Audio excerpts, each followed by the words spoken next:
Okay, hello everybody. Welcome to Korean Atlanta Mentorship. So I was going to actually upload this video on the 4th of July, but I didn't want to get too bummed out discussing this topic on the holiday. This is something that I've thought about for many, many years, probably more than 10. And I remember when I first saw this movie called Born on the 4th of July, which was made in 1989, right? And it was a very shocking movie for me. And again, there's not a lot of things I can relate with regarding, like, let's say, fighting in a war, because that's something I've never done, right? I've never joined the military.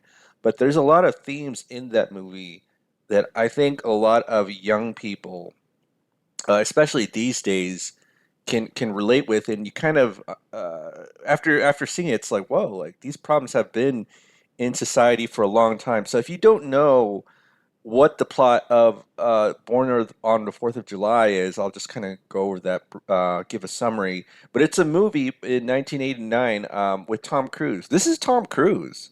I mean, you look at Tom Cruise in like the last Mission Impossible and what was the other one, Top Gun Maverick. Like he looks really good for his age, and he actually looks older here in 1989 than he does in his last two movies. It's crazy, right? But the topic of the movie, or the summary of the movie, is basically about it's kind of like a, I don't know if it's like all real or just semi autobiographical film about U.S. Marine Ron Kovic, right? So basically, he goes to fight for his country. He's idealistic. He's patriotic. And then, once and this, I'm pretty sure this happened to a lot of soldiers in the Vietnam War. But basically, he becomes disillusioned because he just comes to the realization that the ideals that he believed in, like patriotism, America, were not real, right? And so he comes back home, experiences a lot of alienation. He feels like nobody cares about him. He's basically, I think paraplegic. I don't know if that's the right word, because of his injuries from the war. And he basically, the whole film is about his life trying to come to terms with that and being an anti-war protester. It's a very amazing movie. In fact, I really think that this is Tom Cruise's best movie, and I honestly think that one of the most important messages of this movie are about how we teach, young people a certain set of values that actually are not for their own benefit, but for the benefit of, a few that they'll never even meet. Like when you go and fight in the military, I mean, who are you really benefiting? It's really for the military industrial complex, right? And you'll never meet the people who are in charge of this so-called military industrial complex. But it's the same thing with other things too. I mean, look at our modern society. Things that they talked about in the movie Fight Club. Like I remember when I first watched the movie Fight Club in 1999. Like one of my friends, and I think I was like 14 years old at the time, showed it to me, and I was like, dude, like, what's up with this movie? It's so depressing. And then years later, I watched it. I was like, dang, this is like, I think we're headed towards what Fight Club is talking about. And one of the things that kind of hone in is about how, people in general, they're just expected to not really be active participants in their lives, but to essentially to sacrifice themselves for the greater good. And I think that's why there's so much, let's say, spiritual disillusionment, just because, again, you're taught one set of values, especially when you're young, be patriotic for your country. And I think what we have nowadays is very different from, what you were taught back in the 60s and 70s, obviously. But it's kind of the same idea where when you're young, you're taught a set ideals. You must believe them for the greater good. And then once you do believe them, it turns out like you know, the people who taught you these ideas didn't even believe in them, in themselves. Like, is that crazy? But it's kind of like all the problems in our society have started a long, long time ago, but kind of like a big water leak, or not even a big water leak, like a small water leak that turns into a big water leak, right? It just kept dripping, dripping, dripping. And I think for many people, we're at a cracking point, especially psychologically, right? in many ways, life is much easier for the average person. Like if you're gonna speak truthfully, like I mean, think about just having a cell phone in your pocket. It makes life so much easier, but psychologically, it's actually much harder because certain expectations that you have as a member of society, like a support system, people who care about you, you're forced to believe in one thing, and it turns out the people who make you believe these things don't actually believe in it themselves, is all part of kind of the so-called alienation that most people experience, right? So let me just kind of go here. And again, this is just kind of like the modern version of what we have. In many ways, it's kind of worse, right? Like, here it's almost like a simple, a story of just like, hey, I'm going to fight for my country. And you realize it's all a lie. And in modern society, it's like you can just kind of make endless content about how pretty much almost everything is a lie. And, one example of kind of this, of examples of people showing how easy it is that people are tricked at every single turn in life, is this channel called Jack Morgan RLP. Not there's other channels too, but he basically just kind of gathers clips of we'll say younger people of kind of I don't know, it's we have this funny thing that we do in society where we get screwed over, and then we just film ourselves in our car about how we got screwed over and then put it on TikTok and not really do anything about it, right? But like this one here, the younger generation is completely over it, right? The new middle class, America's working poor, living at home in your 30s. What else? People are maxed out, inflation.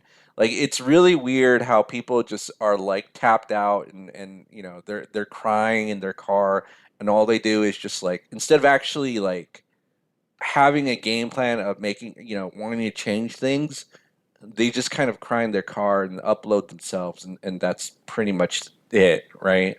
It's kind of sad how as a country we've, and probably the whole globe is like this too. So it's not like, I honestly don't think it's the U.S., but maybe I'm wrong. I don't know. Nobody wants to work anymore. The debt trend, other things too. Well, I shouldn't be laughing because it's sad, and the reason why it's like this is because young people, and this has been true since the Aztecs, at least since the Aztecs, are seen as a sacrifice of society, right? The people in charge, and I'm not saying that all older people are bad. Love and I'll even call them, I won't even call them older. I'll call them people with more life experience. Have been some of the most enjoyable people that I work with, right? Because sometimes the young people are too idealistic and they'll believe in the lies of the people in charge. Is that sad? It's kind of like old Tom Cruise, aka little Ronnie Kovic here, growing up in a small town in, I don't know if it's the Midwest, and then believing in the ideals of your country, going to war to fight for them, and then realizing it's all a lie, right? Like sometimes you try to warn the young people about, hey, like the system's kind of a giant scam, and they just kind of dismiss you as like, oh, if I go to college, everything's going to turn out okay.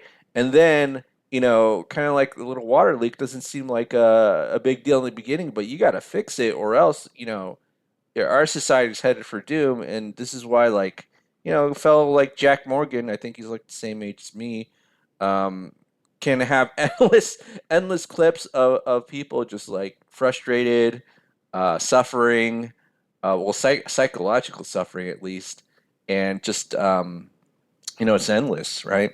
So this is what I'll do. I'll recommend that any of you have watched this movie. If you haven't watched this movie, very powerful movie. And even though the movie's not going to have a direct one-to-one correlation with most people, right? There's a lot of themes out there that I think are worth thinking about if you watch this movie and how it relates to modern society. Now, last thing we're going to do is just going to chat GPT, and I'm just going to ask ChatGPT, can you dissect the movie? All right, so dissect the movie Born on the 4th of July with Tom Cruise and explore the theme of how young people are the sacrifice of society. All right, let's see what ChatGPT says. Um, all right, so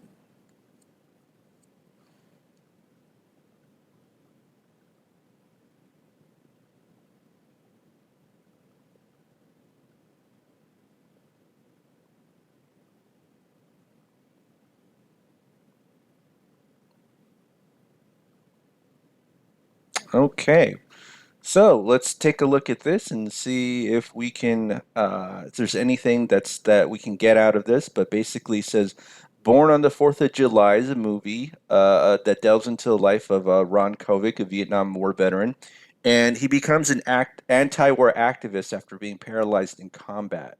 The film is based on Kovic's autobiography of the same name, and portrays his journey from a patriotic young man eager to serve his country to a disillusioned and crippled veteran struggling to find his place in society. I think this, if you take out the part about, serving in the military, I think this describes a lot of young people where they all like, there have been studies that have been done about how young people these days are the least rebellious out of previous generations. So you remember, like in the previous generations, they were like, "Hey, don't trust the man, and don't trust anyone over 30." Right? Remember that? That's completely gone. Right? So, all right. So the film traces Ron Kovic's life from his idyllic childhood in a patriotic working class family through his enlistment and services in the Marines and to his devastating injury in Vietnam and subsequent struggles upon returning home. Kovic, portrayed by Tom Cruise, serves as a fervent believer in the American dream and the ideas of duty, honor, and country. However, his experiences in Vietnam and the indifferent, often hostile reception he receives upon returning home force him to confront the harsh realities of war and the profound personal and societal costs it entails. So, themes of sacrifice, and I'm going to read through this really quickly. So, one of the central themes of Born on the 4th of July is the idea that young people are often the ones who bear the brunt of societal and political decisions. This film explores this theme through several key aspects: patriotism and idealism, right? So, right here it says the initial idealism represents the innocence and naivety of youth, which is often exploited by those in power, right? Horrors of war, brutal realities of combat shattered his idealism. A disillusionment and betrayal upon returning home, Kovic faces a society that is indifferent or even hostile to his sacrifices, right? You ever experienced that where people tell you, like, you got to work hard, and then you did, and then they kind of almost despised you? That happens to a lot of people, right? You're not the only one, but it's kind of sad that, the more common, the more personal the experience is, the more universal it actually is. But all right, so this one is activism and redemption. So Kovic's journey towards becoming an anti-war activist. Again, I think this is the part that's not as relevant compared to the first 3 points because again, I don't even know anybody who's an anti-war activist, and seems like that's kind of gone among young people these days. But let's take a look at some symbolism. 4th of July. The title and reoccurring imagery of Independence Day celebrations, I don't even know what juxtaposed means. It's one of those words I hear a lot and I can't remember the word meaning. The concepts of freedom and patriotism with Kovic's personal loss of freedom and disillusionment. The holiday meant to celebrate national ideas becomes a poignant reminder of the sacrifices made by individuals like Kovic. The wheelchair, and this is like one of the most powerful, symbolism of the movie. And I'm not going to go too into it, but if you watch the movie, you'll know what I'm talking about. But basically, he is forced to use a wheelchair because of his injuries from the war. Kovic's wheelchair is a powerful symbol of both his physical limitations and the broader constraints placed on veterans by society.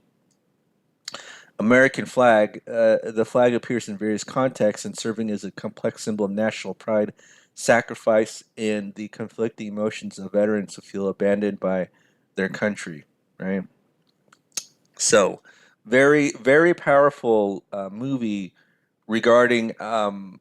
It's very complex because, again, it's about you're taught by your country to kind of believe in certain things, and then you're often exploited. And so there's this kind of phrase that this 80-something-year-old gentleman that I knew back in the day used to say to me. He was like, "Yeah, they'll work you to death and get rid of you as soon as you're useless to them." And seems like it's kind of sad that nothing has changed, right? Because if something had changed, I wouldn't be watching YouTube videos like this where it's like, oh man, I'm poor or life sucks or, it's almost like we've kind of entered that dystopian, era of society, right? But yeah. All right. Well, let's see. Anything else to go over for today? Or I don't. Well, if you haven't watched the movie, again, it's a very powerful movie. I watched it, I think, in like 2007, 8, but it was a really powerful movie, and I think back then I had some of the many of the same frustrations today or back then that I have that I think a lot of young people are experiencing these days at their age, but they don't really understand or know how to process it, right? But it's a very powerful movie, and I recommend that if you haven't watched it once, just go ahead and watch it. It's on Netflix, and you probably get it some other way easily. All right, well, that's it for today, or at least for this video. I'll probably crank out one velocity banking video today, but right now it's 5:25 a.m., so I think I have enough time. All right, have a great day, everybody, and we'll speak next time.